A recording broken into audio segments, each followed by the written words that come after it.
and by viewers like you.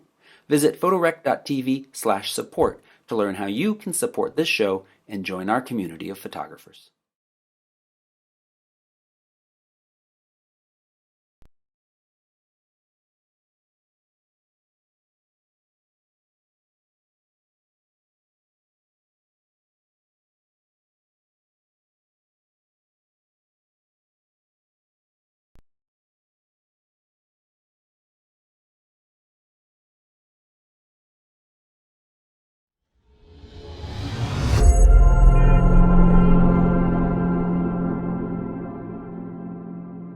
This week's episode is brought to you by Adorama Pix.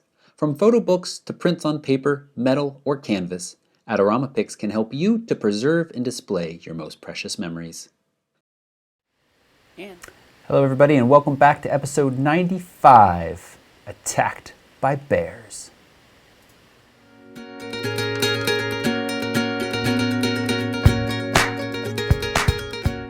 It's just okay. All right, everybody, welcome back to that weekly photo mishmash. I'm Toby, photographer and educator. And I am Scott, also a photographer and educator. And this is that weekly show where we kind of just gather all of the week's news, mash it up, the week's photography news. We won't be talking about political news, unless Scott wants to. No. Good.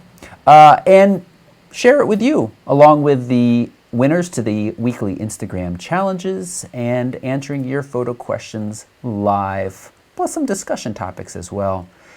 As I said, I'm Toby, you're Scott, and the one thing Scott doesn't want tonight is to be crooked, so the one thing that I'll probably do repeatedly is make him crooked, because you'll then yell at him, even though there's not his fault. That's how the internet seems to work. So let's make you back to the level.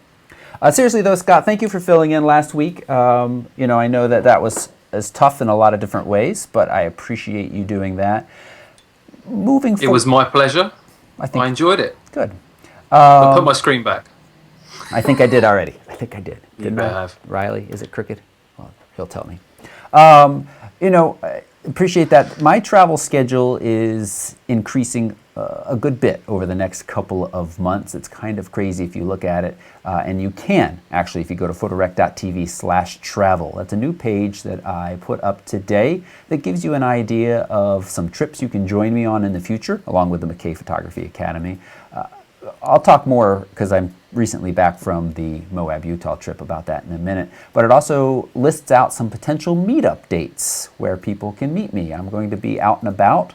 Maryland, Seattle, DC, London, Amsterdam. Over the next couple of weeks. You excited about that? We are going to be doing London. It's going to be really cool. So yeah. You can take a look at that. You can let me know, or let us know, what trips, what meetups you're interested in, so we can start to gauge how seriously we should take it, really, honestly. And whether or not we should have some kind of plan, or whether we should just meet on a corner somewhere with a camera in hand. And what else was I saying about that? Oh, yes. So, thank you. You were saying about beer in London. We'll have a beer or two. There's going to be beer in London. Don't you call them pints, though? Yeah, we're going to be having pints, yeah. Okay. You got to be proper. We're going to get Toby hammered. It doesn't take much. I'm a cheap date. All right, so lots more travel coming up in the future. Not distracting at all. And I don't know exactly what I want to do with this live show. So we're experimenting. We are considering your constructive feedback.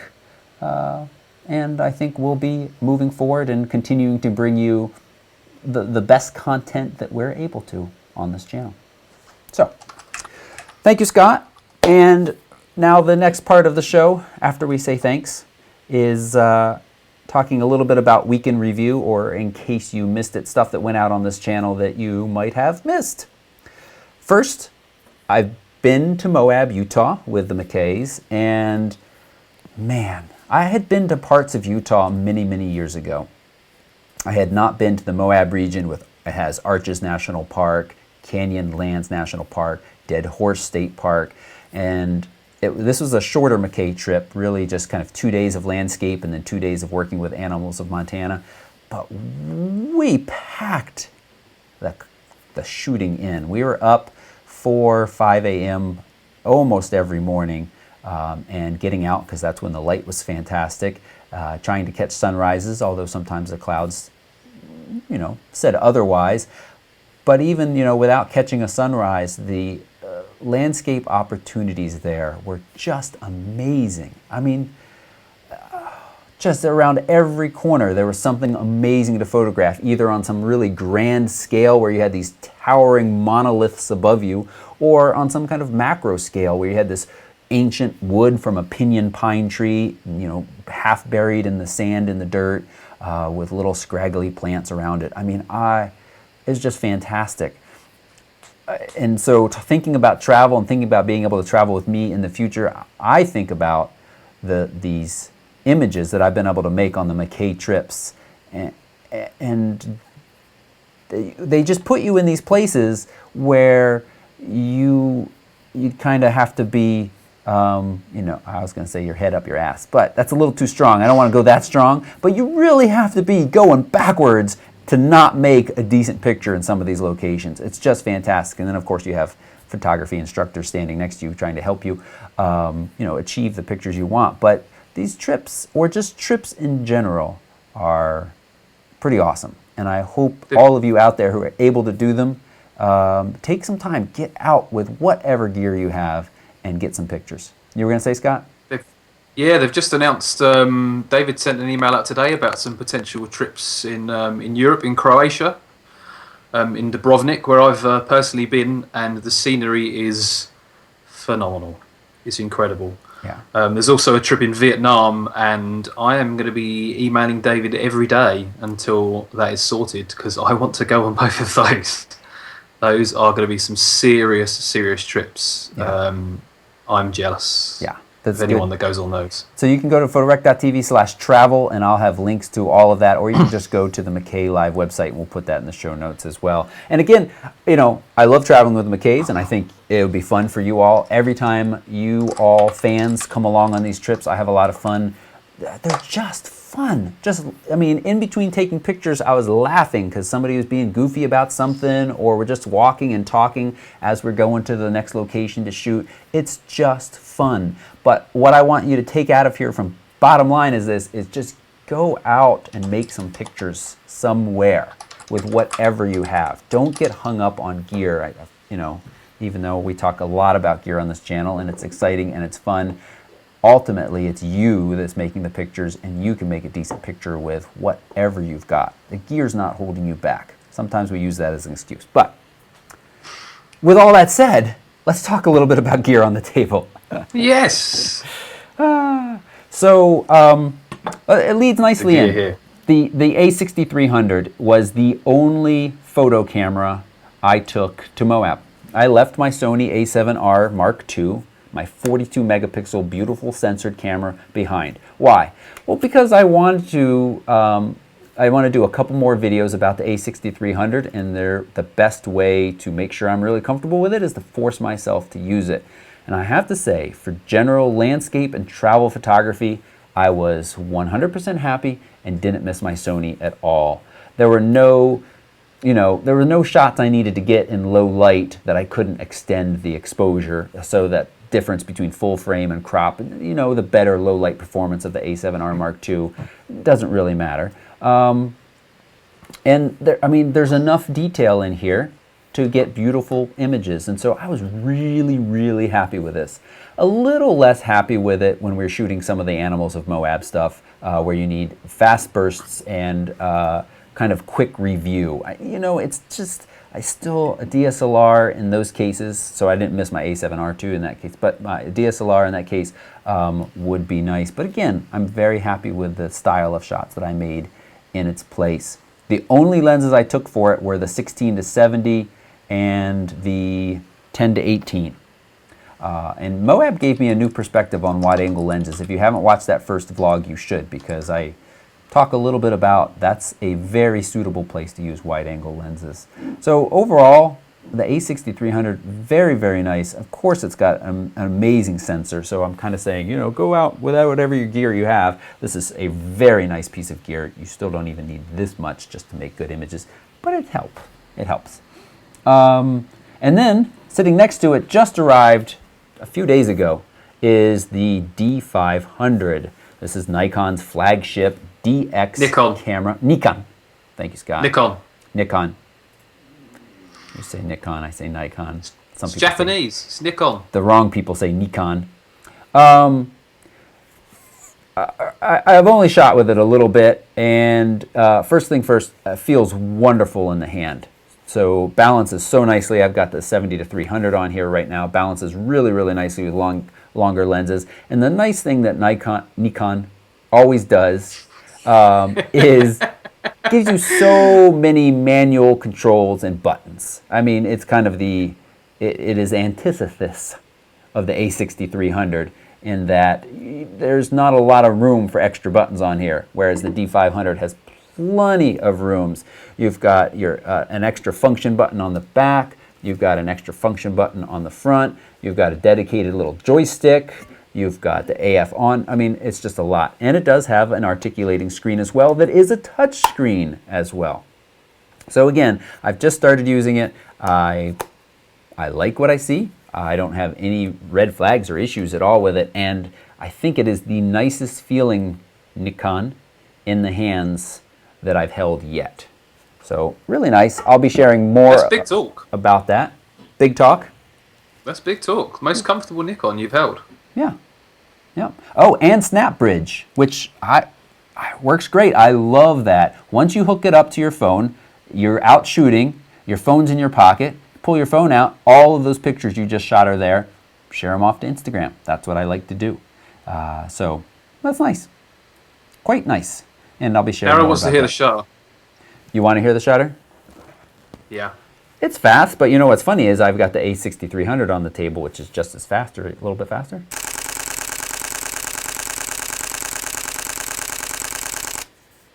That was nice. fast. That was shooting raw and fine. Gosh, no buffer issues, huh? Oh, no SD cards at all. So that's why it went forever and ever and ever. I would like to try with an XQD card, but you know, just for comparison, let's. Oh, this doesn't have a card either. Nothing's got a card, so it's not going to let me do that. Oh, yeah, it is. Funny enough, it does start to slow down even though it doesn't have a card. What does it think it's writing to? Maybe just its internal buffers filling up. So, two pretty, you could say two king of crops in their respective companies, Sony and Nikon sitting on the table. I think the A6300 is going to come out ahead in low light performance still. Its sensor is just phenomenal. But I think the D500 is going to be right there. And I don't really think you should compare these two cameras directly, though I might some in my comparison, because you've got huge lens selection with Nikon. You've got a much bigger camera. You've got a very beefy, very rugged camera. And the A6300 is no slouch, but people should be buying these for different preferences. That's what I'm trying to say. So, yeah. Yeah, the D500 is mostly a competitor to the 7D Mark II. Yep. And is the successor to the D300S. Is that what it is? D300S? Yes. Yeah. Which was well loved and long awaited a successor. Yeah, that's a legendary camera, but that's really for sports and kind of wildlife. And I've seen a lot of videos recently where, particularly for general use on the Canon side, people have been pushed for a general use camera more towards the 80D rather than the 7D Mark II. And you'd probably say the same with Nikon as well. If you're looking for a really nice flagship APS-C camera, the D7200 is probably. I mean, would you agree? You've used both. Probably the way to go. I would. I do think that most people, there's certainly nothing wrong if you've got extra money to spend. Not many of us have extra money to spend, though. There's nothing wrong with going for this, or if you really need that faster burst rate or bigger buffer, then there are reasons. But for most people, I do think that step down to the 80D, to the D7200 is going to be just fine. Spend that savings or put that savings towards glass, and you're going to be better off. Yeah? Agreed. Okay. Agreed. And just a reminder that Pixel is on the table as well. And as always, thank you, Angela, for sending Pixel along and for keeping us all company. One other bit of gear that I wanted to mention, I talked about this on, or you all actually asked after watching the first Moab vlog, and there is more of that content coming. I just have to find time to edit it. What microphone I was using, because you could tell, and I was talking about extreme windiness. That was one of the downsides of this Moab trip. That first day, really, the next day was fine, and the rest of them were fine. Incredibly windy. Super, super windy. We're talking like 25 to 35 mile an hour winds with gusts, I believe at times up to 40, 45. Really gusty, dust and sand blowing all over the place. And I'm talking to you all, and there was very little wind noise. I was using the Sennheiser mic. Can you see that? Just a wireless lav and with a little windscreen on the end of the lav mic. And it worked beautifully. And that was run into the GH4 with this little Saramonic unpowered, I don't know what you call it, audio mixer. And it worked really, really well. Just sat up there, took that input in, and monoized it for me, and did a great job. So I really tried to go as light and as easy as possible. Another thing nice about these Sennheisers is 2 AA batteries, which powers them, would last for most of the day. So again, it's just really nice to have that work and have it work in those kind of conditions. Real world stress test. Okay. Yeah. Should we get on to some news now?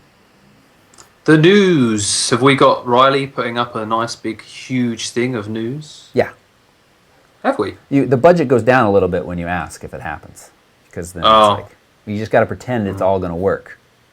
As it always does. Well, for anyone that, anyone that's watching this live, which would be the people that are watching it now, but not now, after the fact.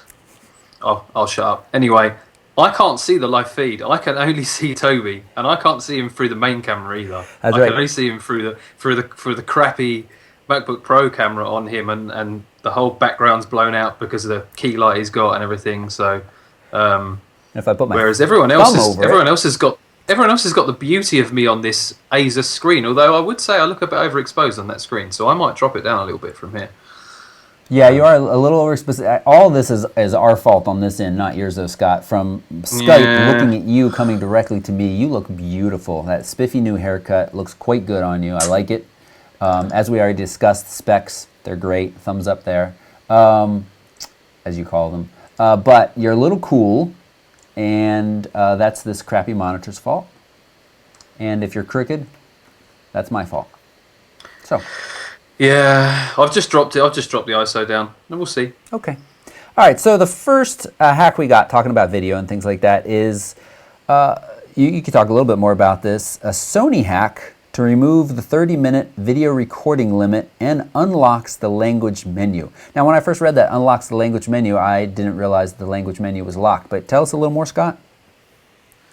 So on the obviously there's the 29.59 limit on most DSLRs because of kind of EU tax regulations, and if it goes beyond that, then it's technically a video camera. So this hack has been able to disable that, much in the same way that Magic Lantern resets the camera to automatically start again. I think you have to sync the clips in post on Magic Lantern, but this hack basically means that you can just leave your camera running until either your card fills up or the battery runs out. And if you're shooting with a Sony, in fairness, the battery's going to run out pretty quickly. But also, it's given you access to the language menu on Japanese model cameras. Now, that's quite big because if you buy a Japanese model Sony camera, you can tend to buy it a little bit cheaper, but it's locked to Japanese. The camera works fine, everything works fine, but if you don't speak Japanese, you're probably going to struggle with that camera. But this is an exciting hack to me because what this means is it's the potential for more. The potential for more hacks to come, like with Magic Lantern. Some of the internal apps, I think spending however many £1,000 or dollars on a camera and then paying 10 quid for a time-lapse app is not cool. So, and it gives the option of third parties to develop apps for this, because apparently there's almost like a very dumbed down version of Android running on these cameras, and that's cool. That's cool. I'm all for development, and happy being the guinea pig on these things. It's always kind of important to warn people that if you install hacks, if you install Magic Lantern or anything like that, it could brick your camera permanently. But I mean, the same with Magic Lantern, Toby, and I'm sure you'll agree, is most of the time with that, you pull the battery or the card and everything just reverts to normal. Yeah, I've done a couple of boneheaded things. One was my fault, one was Magic Lantern's fault. In both cases, seemed scary at first, but again, yeah, just pulling the battery and it was all back to normal. I would hope it's the same on the Sony, but it is important to put that disclaimer there. So are you feel safe enough that you'd try this? I'm going to install the hack. I mean, I don't use the Sony an awful lot for video. I'm using the 5D Mark III at the moment, mostly because we couldn't sort out the software for the Sony to work, and the battery just won't last long enough. Yeah. But I think for videographers with something like an A7S or an A7S II or the A7R2, if it doesn't overheat in time, are probably going to be pretty excited about this. It only runs on certain firmwares, I think. And I think I looked at my one, and that's why I haven't installed it yet. I think it's only available on firmware 2.1, and I'm on 3.1, so I don't really want to have to roll it back because I need decent autofocus with my adapted lenses. And the thing about Magic Lantern is that really unlocks some potential in those cameras, whereas I feel like Sony has provided many of those same features, though there are some additional bits. What would you like specifically? To come to the A7 II with Magic Lantern? Yep. Or let's call it the Sony Magic Lantern. Yeah, I mean, I must admit, a lot of the features that I like in the 5D Mark III's Magic Lantern are in the Sony. Things like focus peaking. Yep. I can't remember if focus trap is in the A7 II, but that's a cool feature that not a lot of people know about. You can set like a focal plane on your camera in a particular position, maybe if you're waiting for a wild animal to come past, or maybe even just a car in a particular spot. And as soon as the camera detects something bang on the focal plane, it fires the shutter. And you can even set it on a burst. It will take as many as it takes to fill up the buffer. And that's quite cool. It's kind of a way of guaranteeing focus. Dan's just mentioned in the chat about zebras as well. Zebras, however we want to call it, tomatoes. That's really handy. That's, again, is in the Sony, but I think this potential for unlocking things, there's muted discussion about possibly being able to bring 4K to the A7 II. Watch your camera melt before your eyes? Well, I think the thing is, to be honest, with the overheating problems with the Sonys, the camera shuts down before it overheats to it does any damage anyway. And I've not had any overheating issues, but a few people mentioned about, if you go over 30 minutes, it's going to shut down with heating issues. But most videographers are resetting the camera immediately anyway. Right. And the overheating has not been disabled. If it's going to overheat, it's going to overheat and shut down. Yeah. So, I think this is exciting. I like to see these things, and if nothing else, this kind of development pushes features back to the camera companies to say, hey, we want these features. Particularly, Magic Lantern's probably one of the biggest reasons for people installing it is for an intervalometer to be able to do time lapses. Right. And Nikon put it in before Canon, and Canon have finally started putting it in their cameras. That's right. I love that feature. I am a little grumpy about having to spend that money on a camera, as you said, after you then buy the app in the camera. I mostly plug in my trigger trap, just because. That's exactly what I was about to say. Yeah. Exactly what I was about to say. Yeah. I bought the alternative camera for my Sony, and I will happily use that. It works great. Yep, it's good.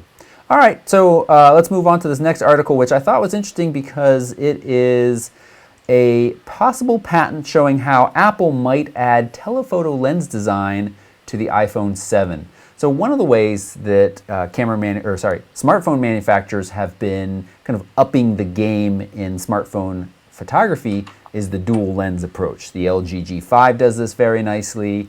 There's at least one other camera that's doing this as well.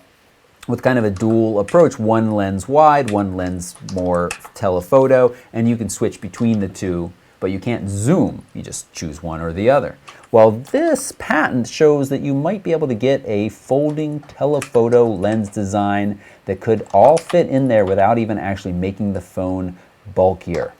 So does it say anywhere, I don't think, about what its focal length range could be?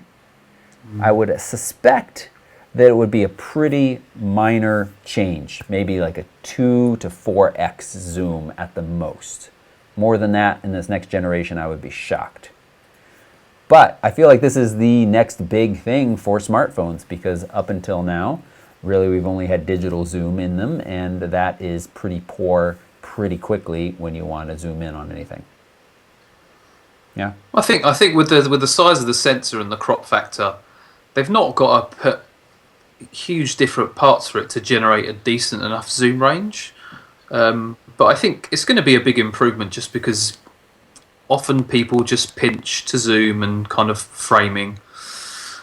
And obviously when you do that with a smartphone at the moment, that's effectively just cropping. So it'll be nice. Even 2 to 4x zoom would be a great start. And I think, as these companies innovate more and more and more, it's we're gonna do better things. We're gonna get better zoom ranges. Right, and it's going to continue to kill that low end point and shoot camera market, as it pretty much is already killed.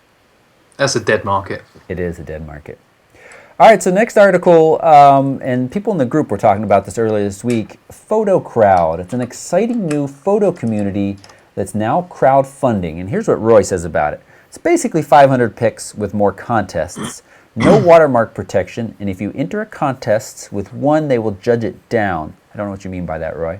Other than that, it's a bit off that they apparently decide to use your uploaded work for advertising without asking. Well, yep. As for positive, it's quite easy to set up, and basically another competitor to 500 pics if you're looking for more eyeballs to your photos. And I guess their big deal is you can sell through them, like you can through 500 pics, but somewhere I saw in here that there is, on the highest tier, you get 80% commission on sales, which, hey, that sounds fantastic. That's nice. Yeah. I didn't look and see what those tiers are, but I would guess that there is going to be less than 1% of the user base on this marketplace that are up in that higher tier. Thoughts, Scott? Well, it's a good level of commission. I think with all of these things, it's kind of the difference between selling on Gumtree, Craigslist, and eBay. The level of commission you get is obviously important to you, but you've also got to consider the reach you get with the other types of image selling sites. 500px is kind of in terms of ones that you can freely submit to is probably, is it the biggest? One of the biggest, maybe. I don't. What's the biggest one you'd say? I would say Flickr, but Flickr has. Can you sell through Flickr? Can't you through the Getty marketplace? I thought maybe. But with these sites, the kind of you got to think of what kind of exposure you're going to get to non-photographers. How many non-photographers are looking to this site to purchase images? And it's the trade-off between the level of commission you get and kind of the amount of people that can see the images. One thing I would say is, if you're not particularly too fussed about selling prints, more about selling your own pictures, I'd recommend going to picfair.com, which is a site. Yeah, PIC, Picfair. Picfair.com. It's an international site.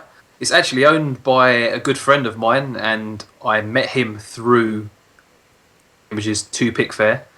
Picfair, you set your own price. So it can be anything from $2 to $100,000 for a picture. And it's kind of not well known about at the moment, but I certainly know that Emirates are currently using it for their in-flight magazine. I've sold a few pictures on there as well. So I think that's personally a much better option. But obviously, if you want to sell prints, like actual prints, then that isn't a service that Picfair offer. But it's a great site, and they regularly do kind of contests about just weekly their best weekly photos and that kind of stuff. And they're a growing company. The person that started it used to work at the Guardian.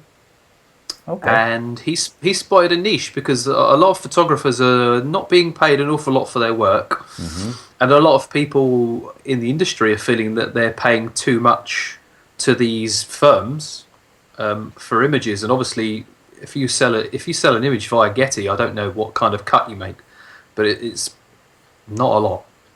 No. Is it? No. It's not a good thing. No. So, hopefully, maybe I'll do a video with it. I'm hoping maybe at some point to sit down with my mate Benji, and maybe we'll talk about Pickfair and where he thinks it's going. But I think it's that's a personal thing. I have no financial vested interest in it, to be honest, other than the fact that my pictures are on it. So if you want to go and buy them, please do. Yeah. Other than that. Yeah. We get excited when we hear and learn about these places that makes it really easy to sell our prints. And I think the reality is, well, it's nice, and there's certainly, as you said, you've made a sale or two. I've made a sale or two on iStock Photo, but my sales were years and years ago. And, as photographers, and we get excited about gear and we cast around looking for ways to earn money to be able to afford more gear. Things like this seem really easy. I'll put up a couple of pictures. People will start to buy them, and then I'll get some money and I'll be able to buy more gear. The reality for so many of us is it's just very hard to make any significant earnings from any of these places. Yeah. But I don't want to stop you from doing that.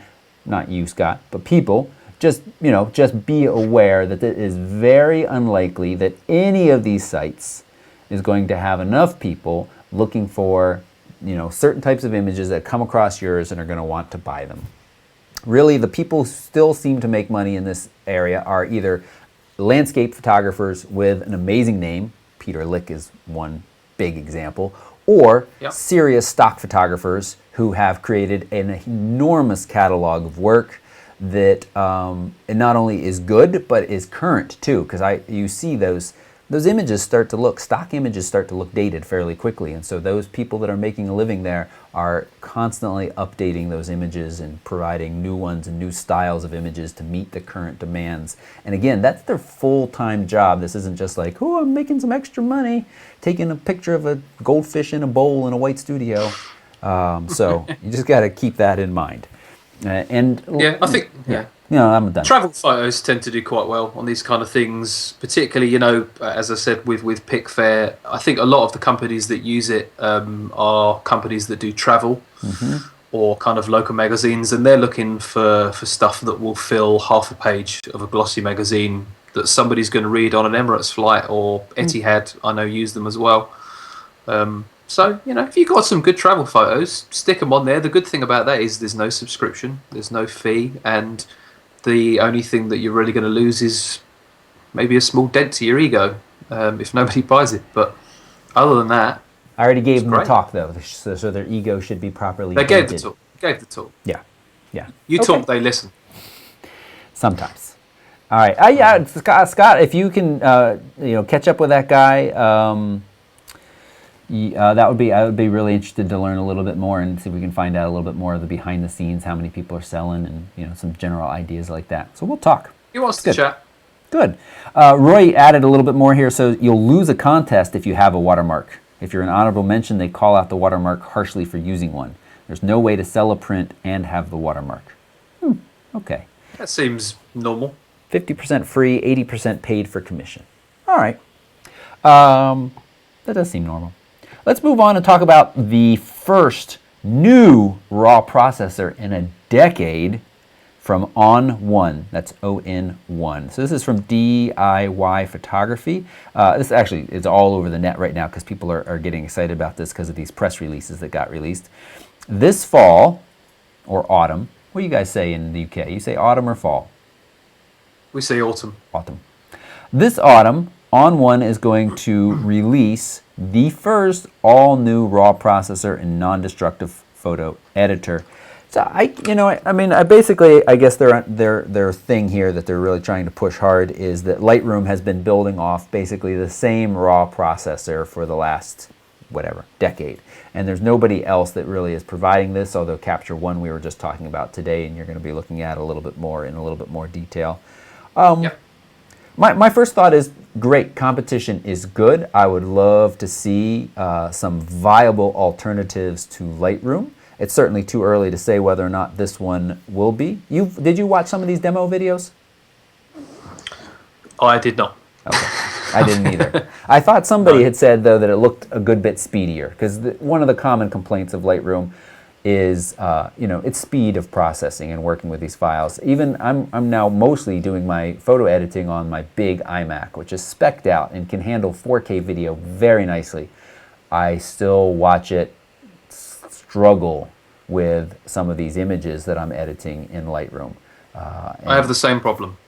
Yeah, so that's frustrating. The biggest issue with Lightroom that I've heard in terms of a spec-wise is that I believe it really doesn't utilize multiple cores in processors very well. And without getting too techie, most processors these days are either dual core or quad core, whereas Lightroom focuses more on the clock speed of your processor. Mm-hmm. So that's dated. That's really, really dated. Most kind of programs now can utilize the fact that you've got 2, 4, 6, 8 cores and can utilize that and really accelerate your processing.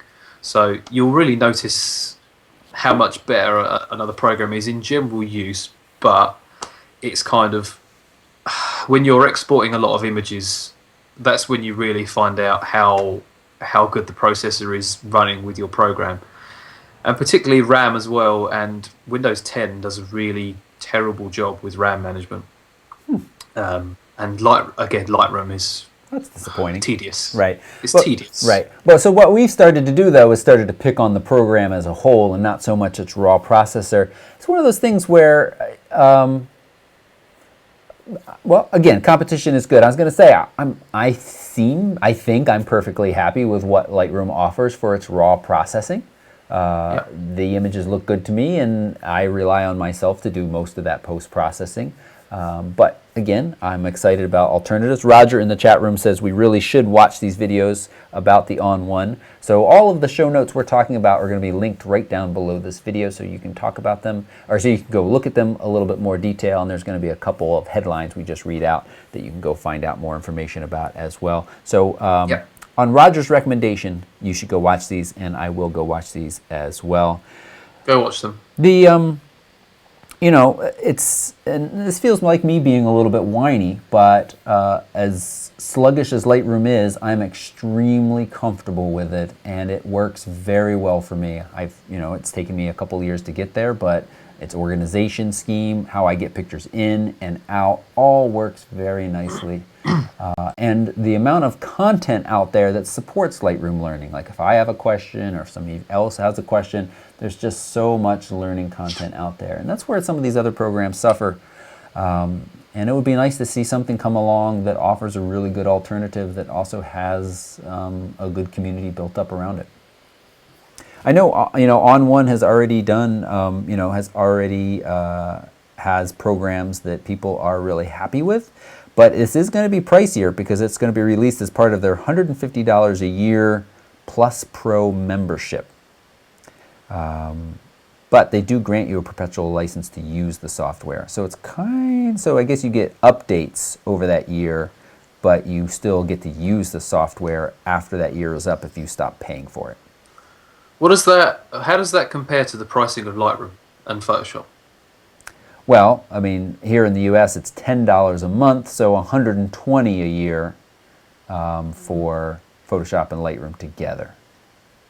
If it offered a similar feature set, it was good enough for workflow, it meant I could do stuff like content aware fill, and it organized stuff in kind of like the catalog, I could part with an extra 30 bucks, 20 quid a year. Yep.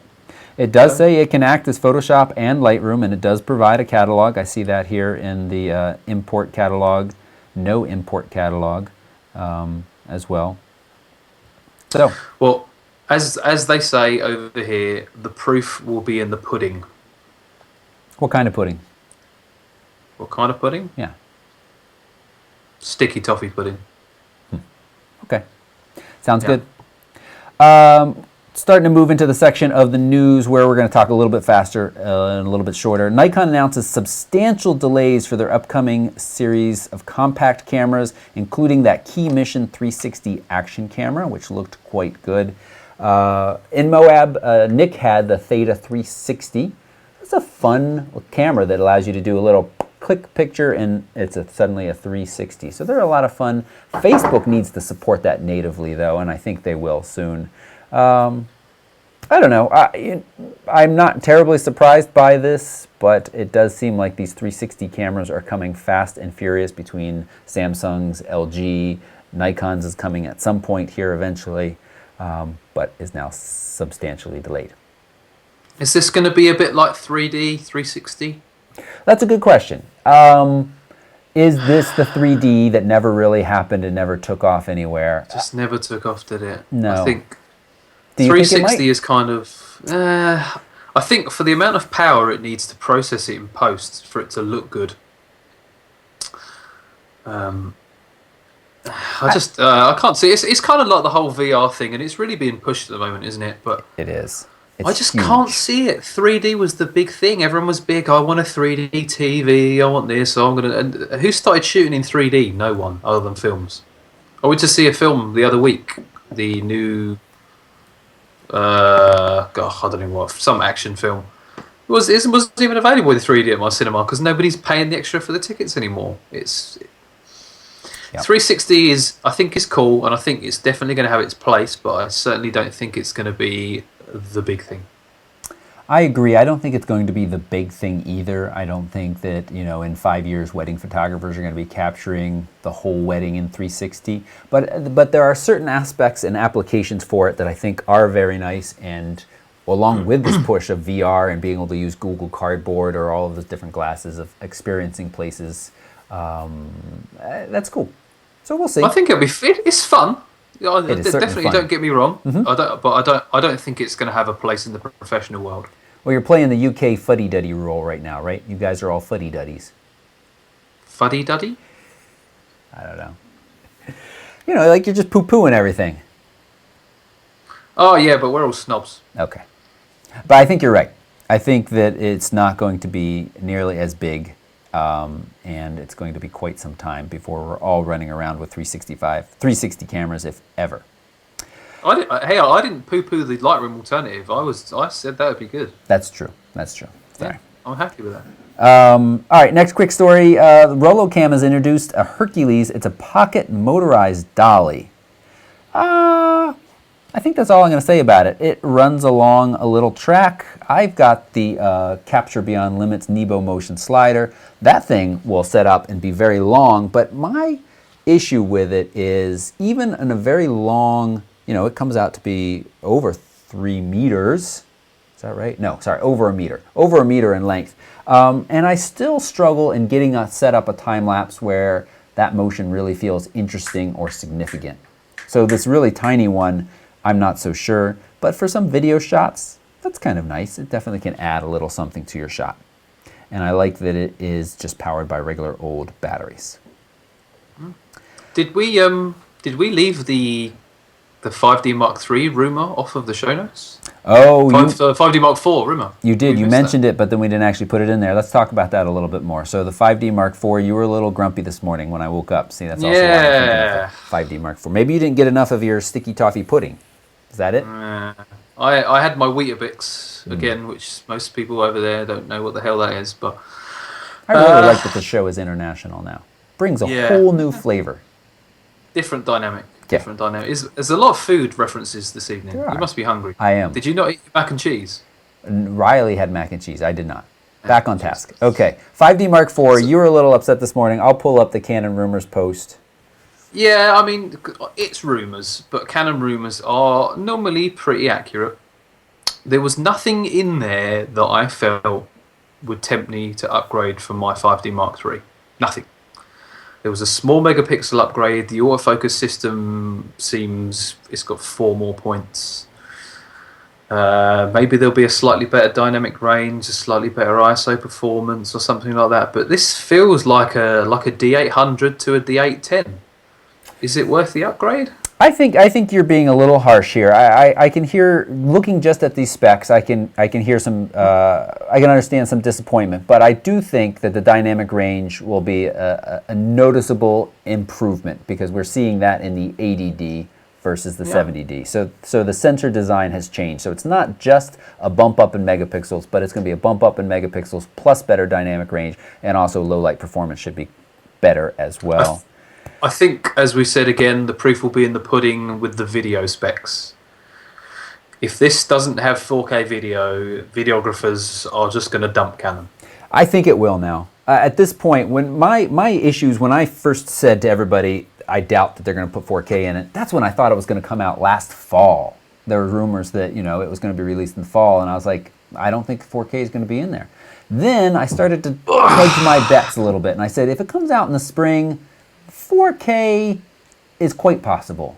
But now we're talking not until next fall. It's got to have 4K, and we have spec rumors that back that up, that people are saying that there will be 4K in there. It's got to. Canon would be completely laughed out of the business at that point if they didn't put 4K. Yep. Even for plenty of people who don't use it, that's fine. I know a lot of people don't need it, don't use it, but it's just going to look terrible next to all of these other cameras that have had 4K now for over a year at that point. So, what do you think, Bubbles? Is it going to have 4K? Bubbles. Bubbles has turned up. Well, but I think she's getting a bit moody, so she's going to go. Bubbles doesn't care about 4K. Bubbles is one of those purist photographer cats that says, why did they even put video in there? Just take all that out, make the camera $1,000, and Canon would be on top of the game again. That's what they'd say. Unfortunately, in my humble opinion, as a Canon shooter, they have not been at the top of the game for some time. They haven't. But again, yes. But again, Scott, is the 5D Mark III holding you back from creating awesome pictures? No. The 5D Mark III is still, in my opinion, the best all-around camera you can buy. That's a big statement. That's a big statement. The D750 will give you slightly better image quality. I don't think the focusing system is quite as good. It's good, but it's not quite as good. It's definitely not as comfortable in the hand, and a lot of people have complained about the grip on that. And it's been plagued by issues. It's been plagued by issues. There's another one this week, isn't there? There's another problem with it. Yep. Yeah. That's not good. That's not good for a camera.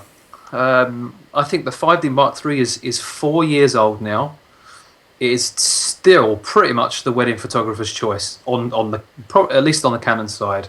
And most people that buy into the Canon ecosystem, they don't sit there and look at the 1DX and draw. They sit there and look at the 5D Mark III because it's achievable. It's fantastic. It shoots fantastic videos still. Still use it all the time. You can't beat it. There's sometimes when I sit there and go, this Sony's great and maybe I should sell the Canon. And I pick up the Canon and then I start using it again and I realise there's no way I'm selling this thing. And hey, maybe I'll be a little bit selfish, and if the 5D Mark IV isn't that good, then it means my 5D Mark III is going to really hold its value. Perfect. Well, they do. I mean, and that's the thing too. You go back, you look at the Tanzania promotion video that I've run a couple of different times on this channel that has clips from Nick Sharple's trip to Tanzania. He shot that video with the 5D Mark II. It's beautiful. It's gorgeous. Yeah. It's still a great camera. Still a great camera. So these cameras aren't holding us back. But at the same time, as we need to shoot professionally, and we need to be able to make images in critical situations and low light situations, it certainly is nice having a tool that's at the top of its game and feeling like, when you look around and you see these other tools that are much shinier with better features, then it does get a little frustrating. I understand that. Yeah. Okay. So, we snuck that in. All right, quick rundown of a couple other things. Caleb passed me this. Usually he's talking about space stuff, but this time, this is microsculpture.net. This is in the show notes. You got to go check this out. This guy is making an amazing macro shots of these bugs. And the takeaway, you watch this little 5-minute video and he's making beautiful images. They get one. It's fun to watch one of them printed on some huge giant format printer. I have no idea what it is actually. But the best part of all of it is when he says how long it takes him to make one of these images.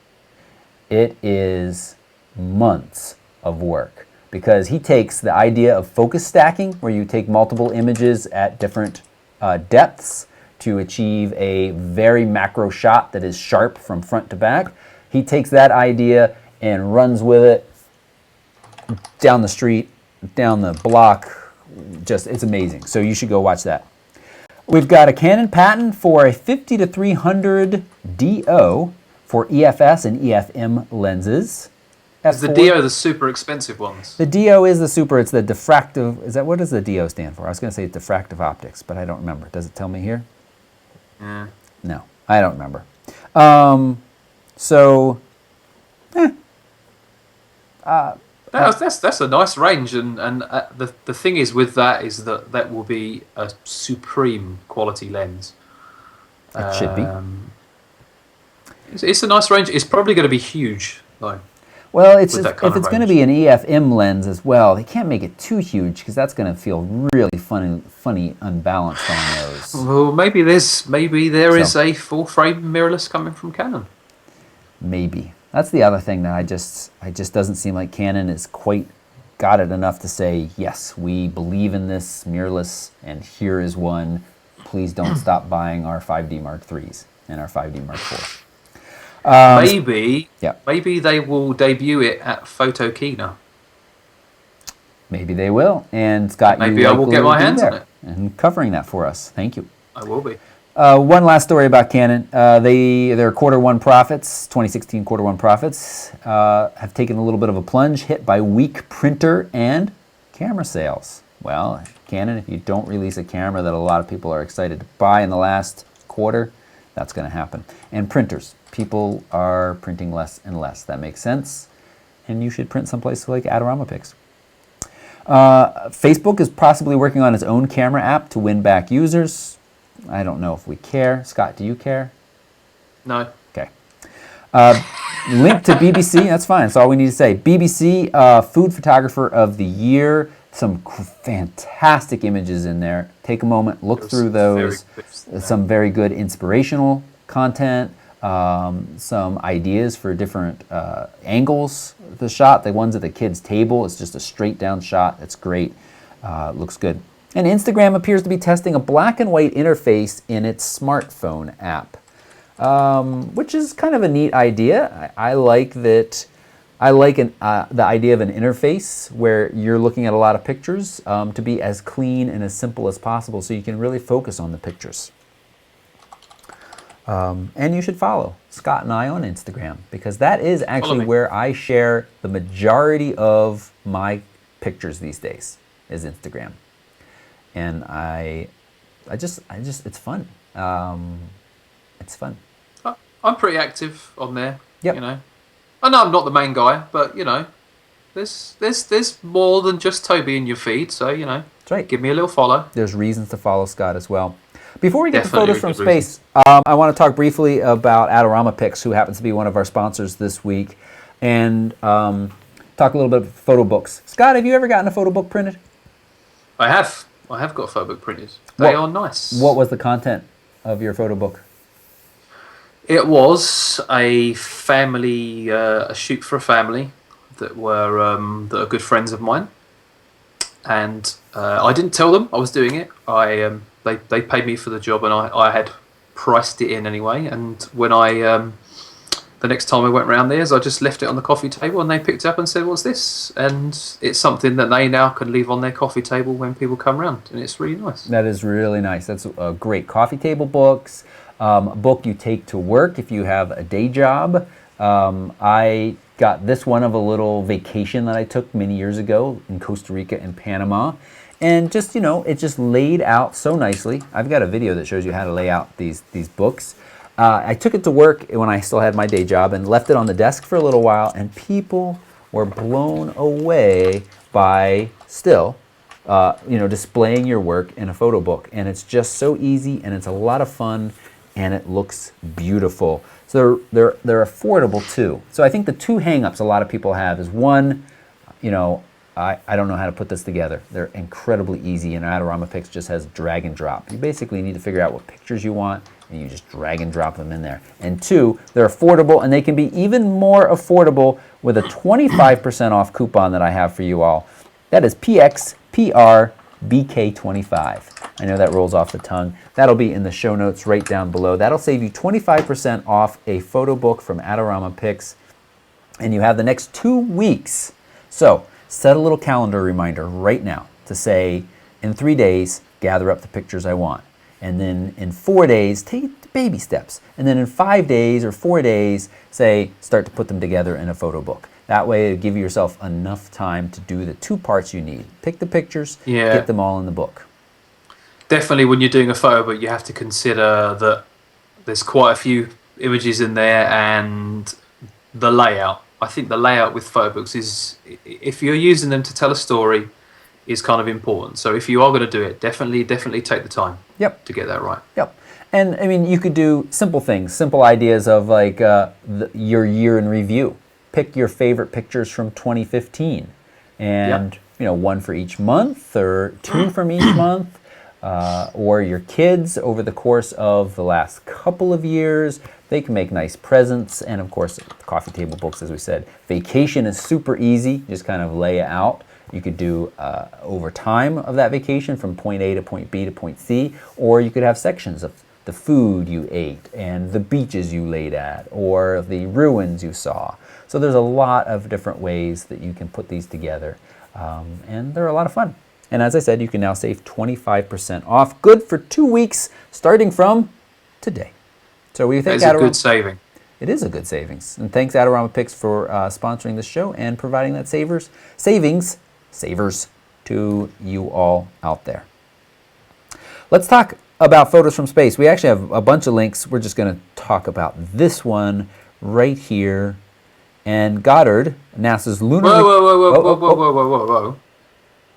Where's the intro? I was trying to stay professional. You want me to say, photos from space? Yes. Okay. Better. Continue. We've got a new high-resolution Earthrise image. What a fantastic shot this is. Look, I can make it bigger. Why am I not sharing more of my screen? It almost looks fake to me in that this moon texture in the foreground looks like something I could have just done up in Photoshop. Probably not going to help those moon fake landing people's case very much. But the Earth in the background is a fantastic shot. And they do admit that this is a composite, basically, because their narrow resolution camera takes black and white images, while the lower resolution wide angle takes color images. So they put them all together. But it's pretty amazing how this all happens, and that spacecraft is moving at about 3,580 miles per hour relative to the surface below, the lunar surface below the spacecraft. So, it's a cool shot. It's very neat, and there are links to a couple of more cool stuff, including some seismographs from photos captured from the ISS. Those are those photos you probably see advertised a boat ton on Facebook, where only a part of it is a GIF still moving and the rest of it is still frozen. And we mentioned last week, or 2 weeks ago now, I think, that Zeiss lens that they used for Apollo missions that was going up for auction that might have some moon dust in the tape sold for $453,000. A snip. A snip. All right. Yeah, I'll buy 2 of them. Yeah. Instead of, and then you can use them on your 5D Mark IV. Right? Yep. Okay. Definitely. All right. Now we're moving on to our Instagram challenges, and I have an apology to make. You, very nicely, you and Roy picked winners last week, but I forgot to publish those out. So I will be publishing out the winners of last week's Instagram, 2 weeks ago Instagram now, and this week's Instagram very soon. If you haven't participated in this, if you're watching the show and you haven't participated in these challenges, you should. It's a lot of fun. It is a great way to kind of challenge yourself to shoot for a purpose, which can then challenge yourself to create better images when you're shooting for a purpose. A lot of people come and say, I put my camera down a week ago and I haven't had a reason to pick it back up. Well, now you do. Instagram challenges. So everybody boo Toby for missing out the last ones. Yep. You can leave snarky comments down. Oh, wait, it's the Leave internet. snarky comments. You're already going to leave snarky comments. So Yeah, you've already voted the video down. whatever. It's fine. All right, I'm going to start with my 2 honorable mentions and then my Instagram winner. So the contest this week was red. Now, Roy did a fantastic post. Remember, not everything just happens on the YouTube channel. There's a lot of exciting stuff on the YouTube channel. But there's also photorec.tv where there's additional content. And Roy did a fantastic post about how to capture that red color more accurately. And that'll be in the show notes as well. We should put that in case you missed it, because I'm not sure if you mentioned that last week or not. Scott? We did. I think we mentioned it in and amongst the carnage. Okay. But definitely go check that out. You know, Roy puts in a lot of work behind the scenes that you guys don't see. And I'm sure he'd appreciate you going and reading that article. And you can tell from the Instagram challenge that some did read this article and some didn't. So I'm not going to tell you who didn't, but if your reds are blown out, then go and read the article. That's what we'll say. Okay. My first honorable mention that's been sitting on screen now is from Mr. B, the Photo Man. And I'll tell you, I picked several pictures that I felt like weren't big, solid red in your face necessarily, but just had these little red accents that I really liked. And I think the placement and the kind of leading lines plus the framing of the shadowy bits up above all work quite nicely to bring your eye right to that red door. I will say that the green triangle here and this green here, when all of the rest of it is silhouette, is a little distracting, but otherwise I really like that, and it made my honorable mention. Alexandra's, some leaf, does she say what? No. Really like the tone of red in this and the translucent nature, as Coopix ATL also said, the translucent nature of these petals here and the light coming through. Really nice exposure. Again, being picky, I wish there was a tiny bit of breathing room for that bit up there, but otherwise, I think this is great. And the picture I picked as my winner for the Instagram Weekly Challenge Red is Chris Thornton's. It's not even a bright red. It's kind of this dull barn red.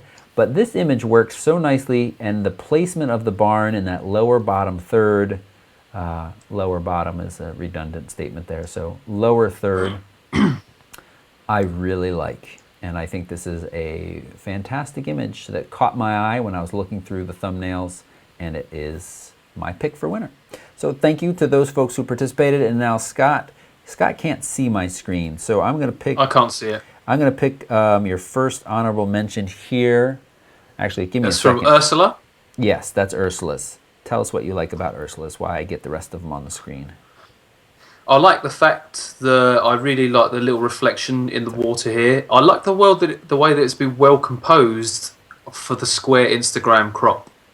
That's kind of hard to do. I don't know whether that was done in post or whether that was done in camera, but I really like it. Small little bits of improvement. I would like to have seen a little bit more of the boat, and that's probably why it's not my winner. But the exposure is really nice. The processing is really nice. It's certainly not overdone. So that's a great shot. Very nice. And then you have another honorable mention here, Tim's. Tim, this is another really nicely framed shot of some hot chilies. I definitely couldn't handle these. Definitely not. There looks some pretty hot ones in there. I like the way it's been framed again. It's not symmetrical is the wrong word, but the lines are in the right places, which is important for a shot like this. The only criticism I have of this, and this is a personal preference, is it looks like Tim has added the tilt shift effect on Instagram, and I don't like them personally. That's just my own personal preference. Yeah, I don't. In this case, I'm not sure what it adds to the image. Yeah. That's my that's the main point. I must be honest, Tim. Had you not added that, sorry to break your heart, but you'd probably have won. But the exposure's nice. The lighting's good. You've deliberately blown out a few highlights, which is nice. Yeah, I really like it. I like the exposure. I like the framing. Just lay off the tilt shift. Agree. And then let's see. Oh, and here is your winner. Oh, sorry, I didn't have it loaded up. And it is now on the screen. I'm not Gops. sure if you've got Gops. I'm not sure what his name is. I've seen a few images of him before in in these challenges. This was uploaded just 9 hours ago, so either he got to work really quickly or it's one that he had in the archives. I love these kind of macro shots. These are so hard to do, and I really like the way that it's almost kind of like the subject is still the honeybee, but it's kind of low key. I'm always really impressed with these kind of shots. Max does a lot of these kind of shots, and I can't do them. I'm not good enough to do them. So it's really, really impressive. I really like the framing on this as well. You've kind of you've put that honeybee in the right area of the frame, so it's got somewhere to look at these to look at this flower. I'd imagine it is really impressive. Yep, I agree. It stood out to me as well, and I really like it. It's kind of this very low key, but a little bit of rim light on the bee, and it looks great. Thank you to Sweet shot. Sweet shot. Thank you to everybody who participated, as I said. And now next week's challenge is nostalgia. Nostalgia. So find something that makes you nostalgic. And, I need to dig out my Walkman. Your Walkman. Okay. Yep, my tape Walkman. That does it for you. Not pudding. I thought you were going to say pudding. Pudding. Pudding's not. Well, Spotted Dick, as someone mentioned in the chat earlier. Spotted Dick's nostalgic. You Brits got weird names for things. People eat that, right? People eat spotted dick. Yeah. That's just not right. They eat it whole. Let's move on. You Americans have dirty minds. You called it spotted dick. I've just invited loads more hate in the comments. Loads more hate. Come on, let's have it. There's an audience gap somewhere between Fro Knows Photo and the Northrops. Although Northrops can get pretty funny at times. That I think the Northrops are funny. Yeah, you're right. All right, so they drink a lot as well during the set. Yeah. All right, never mind. I don't know who our audience is. Just the wonderful people. Maybe we should start drinking in the chat room. I've considered it. Yeah. Next week I'm gonna have beer. Okay. Yeah. Sounds good. It'll be mature. We're skipping discussion other than I posted a picture yesterday, last evening, of a cabin on a lake in a black and white version and a color version, and I was interested in hearing your opinion of which one you all liked best. So you can go vote for that. It's on the Facebook page at Digital Photo Recommendations. And let's answer some questions now. Scott, you ready to answer some questions? I'm ready to answer some questions. Adam's first question is, fast lens. If you've got two lenses, one with a max of f1.8 and another with a max of f4, should they both be the same level of brightness when stopped down to f4, therefore the same quote-unquote speed? Yes. Yep, they should. Ish. I think there's always a level of tolerance with these kind of lenses. It should be quite minor difference, though, but yes. Yeah, certainly at f4. I mean, certain lenses, particularly wide open, will claim an aperture, but their actual T-stop is kind of different. I'm pretty sure my Tamron 15 to 30 2.8 is not really 2.8 wide open. I think it's more like 3.2, apparently. Yeah. But stop down to f4, you really shouldn't see much of a, in quote, speed difference. That is the, in quote, speed of the lens. Yep. And Tim and I mean, this is the other thing, you know, Tim and I got into this discussion, I'll say this really briefly, I think it was Tim, this week, talking about shooting a time-lapse and having your camera in AV mode so that your aperture would be the same through all of the shots. But you see these little teeny flickers in a time-lapse that are the slight differences in aperture from shot to shot. You say, wait a sec, if I set f2.8, why are there slight differences in aperture? Because each time that aperture closes down, it isn't incredibly precise. And, you know, maybe at one point it's f2.85 and another time it's f2.84, and our eyeballs can pick that up in a longer time lapse where you can see these exposure differences. Karina says, have you shot in Oregon? If so, where? If not, you need to. I've shot at Cannon Beach for a long weekend when it poured rain and sideways rain. Angela, you live in a wonderful state. I'm looking at you in the chat room. It's so rainy. But it was beautiful there. And I have spent some other time in eastern Oregon in the Gorge. But who cares about that? Because I'm going back next September 9th, 10th, and 11th with McKay's Waterfalls, part of the Columbia Gorge Tour. Very, very excited about that. So keep an eye out for that. And if you need to know more about traveling with me and the McKays, go to photorec.tv/travel. Jeremy's got to get back to, okay, there's too much questions here. What? So if natural light is not, okay. You're shooting at a local restaurant tomorrow. You're looking for tips for shooting photos of food. I'm not sure I'll have much time to set up everything as they're making everything on the menu for staff before opening for the season. I've done very similar photo jobs before where I photographed for a catering company while they were working. So they're getting food out to the guests, and at the same time I'm trying to photograph it. It can be tricky. So I'm wondering if the natural light is not good, if using a strobe would be a good idea, and if a bounce flash or softbox would be necessary. Thanks all. Scott, I got answers.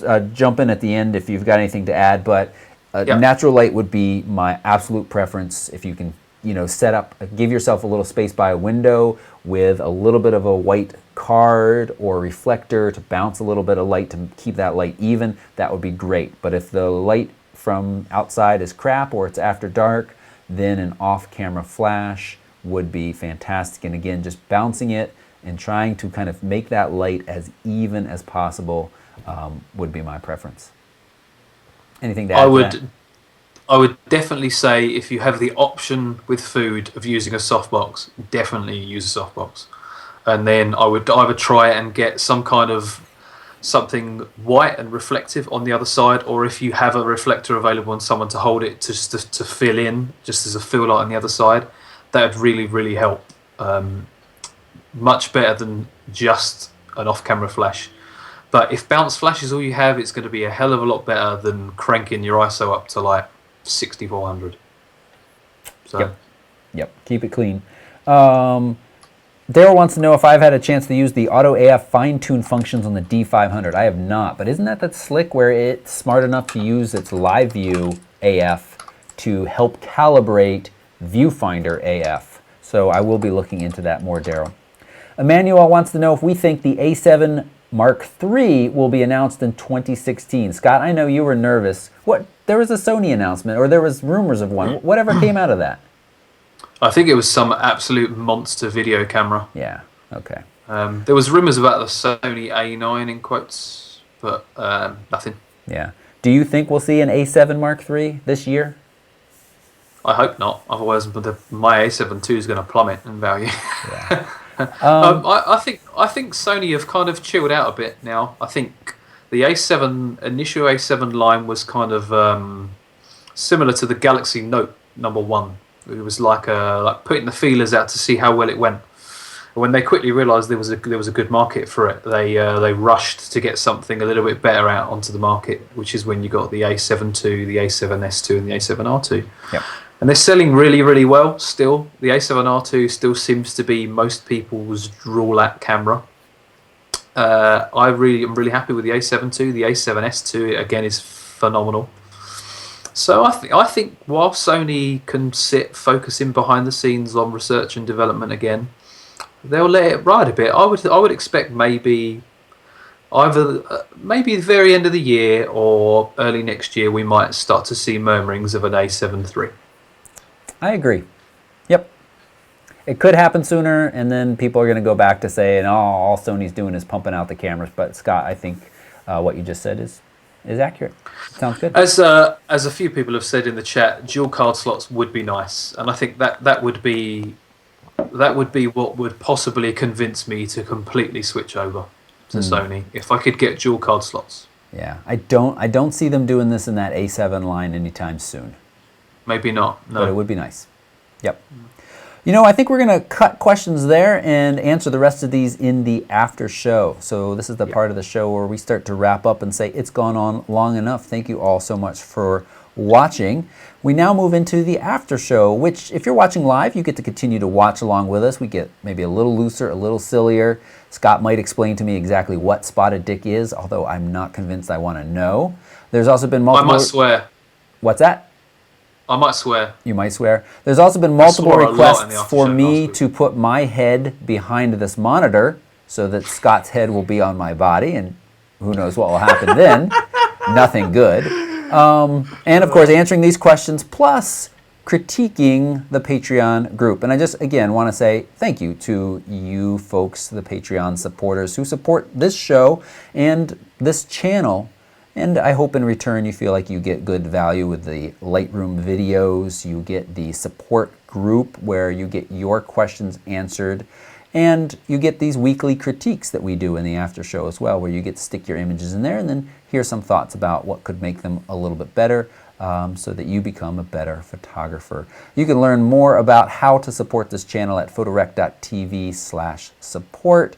And mostly I'm talking to that $5 a month level, but even at the $3 a month level, you get access to all of our Lightroom videos, including a new one that just went up this week that teaches you how to synchronize a folder if changes have been made outside of Lightroom to make sure everything is happy and Lightroom is aware of everything that's in there. It's just a quick little 2-minute video, but there'll be more like that coming as well. Plus, of course, there's over 6 hours of serious Lightroom instruction from taking you from installing the program, understanding the idea of a catalog, all the way up to some serious editing on portraits, landscapes, creating photo books, using the GPS and the map system in there.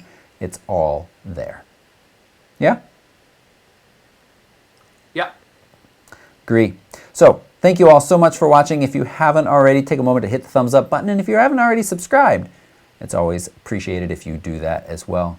We'll see you all here in a minute in the after show. Thank you. See you guys. Thank you.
Hi.